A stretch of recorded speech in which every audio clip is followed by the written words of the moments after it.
Good morning, students. Let's continue chapter 11, Biotechnology, Principles and Processes. In this class, we will discuss about the processes of RNA technology, or you can say the various steps of recombinant DNA technology.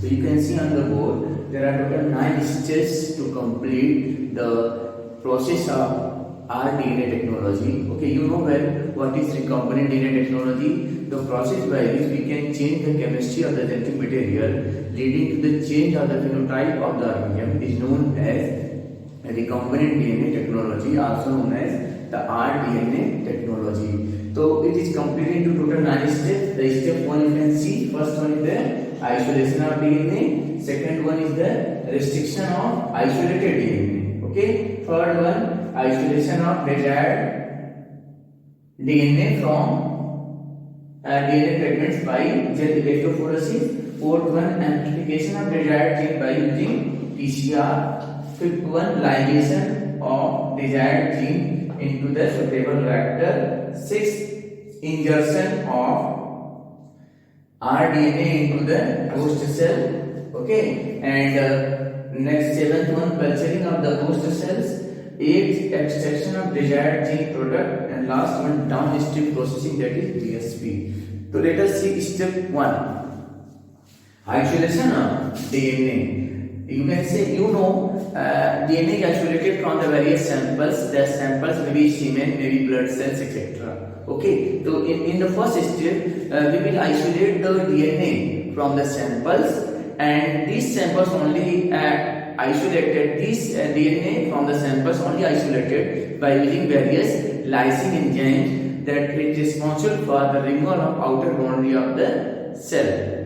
When the cell is fungal cell, then the enzyme is chitinase is remove the outer boundary of the cell to isolate the DNA. When it is bacterial cell, the enzyme is lysozyme to remove the outer boundary of the cell.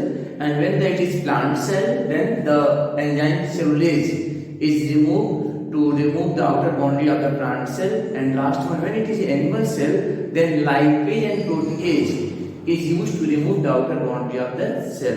So by using various lysing enzyme, in the first step we can isolate the DNA from a particular cell. The cell may be fungal cell, may be bacterial cell, may be plant cell, may be animal cell. Once again, when it is fungal cell, it is enzyme is chitinase.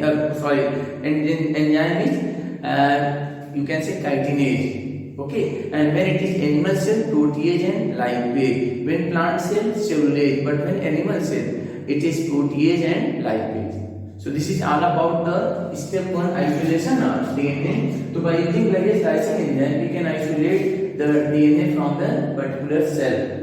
Okay, next one, restriction of isolated DNA. It is the second step.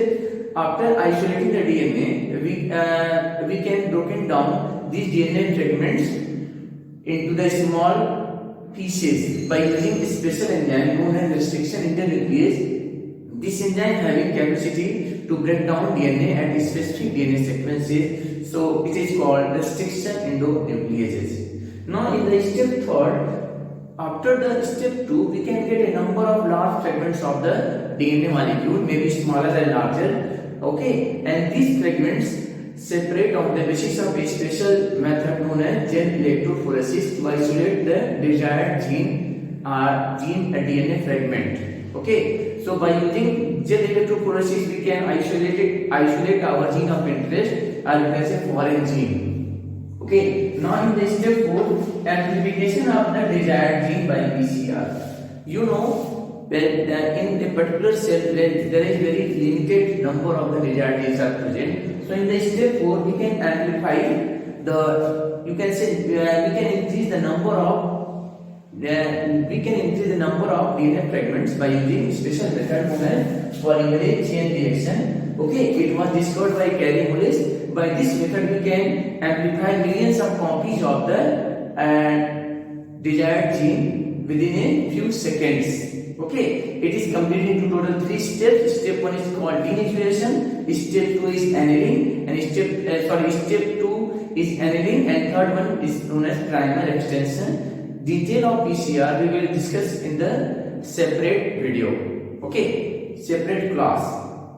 So in the what is the fourth step? In the step 4, we can amplify. We can increase the number of billions of copies of desired gene within a few seconds. Now in the step 5th, ligation of desired gene into the vector. So in this step, after isolating the desired gene, we can ligate the desired gene with the suitable vector, and the vector is most widely plasmid. So form the formation of the recombinant DNA. You know, recombinant DNA is the DNA formed by the joining of the gene of interest and the vector DNA. After formation of recombinant DNA, step 6, insertion of recombinant DNA into the host cell. So in this step, we can transfer the recombinant DNA into the suitable host, and the host is mostly the E. coli cell.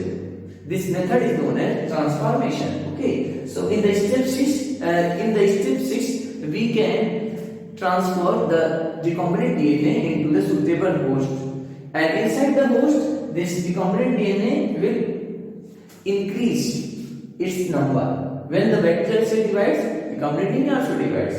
So next, step 7, culturing of the host cell. In this step, the cell which contains our DNA known as heterologous host. So this recombinant DNA transfer into the host cell. This host cell put in a large container known as bioreactor. Okay. So first of all, the recombinant DNA transfer into the suitable host. Finally, this suitable host known as heterologous host is transferred into the large vessel known as bioreactor. Inside the bioreactor, in presence of the particular nutrient medium, the cell containing recombinant DNA divides very fast. Okay, as a result, we can get a number of the desired genes and a number of the bacterial cells after division. Okay, now in the step 8, extraction of desired gene product from the particular heterologous host that contains the gene of interest.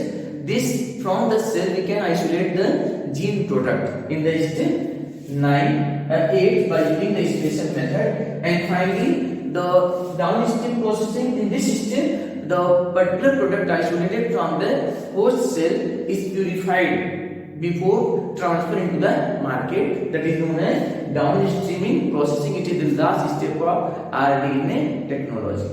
So total how many steps? Total 9 steps. Step 1, isolation of DNA by using various lysing enzyme. Step 2, restriction of DNA. Breakdown, you can say cleave the DNA at a particular site by using restriction inhibitase enzyme. Step 3, isolation of desired DNA fragments by using gel electrophoresis. Okay. Next, 4th one, amplification of desired gene by PCR. So PCR is a special method by which we can amplify our gene of interest in a number of copies, billions of copies within a seconds. And total 3 steps in PCR. Step 1 is known as the denaturation. Step 2 is called annealing. In step 3 is called primer extension. Okay, PCR we will discuss in the separate class. Okay. Now next one is the 5th, ligation of the desired gene into the vector. Then 6th one, transformation. Then culturing of the host cell, extraction of desired gene product, and last one, downstream processing. So this is all about the various steps of recombinant DNA technology. Okay, this is the last class of this chapter. In the next class, we will discuss about the next chapter, that is chapter 12, applications of biotechnology. Thank you.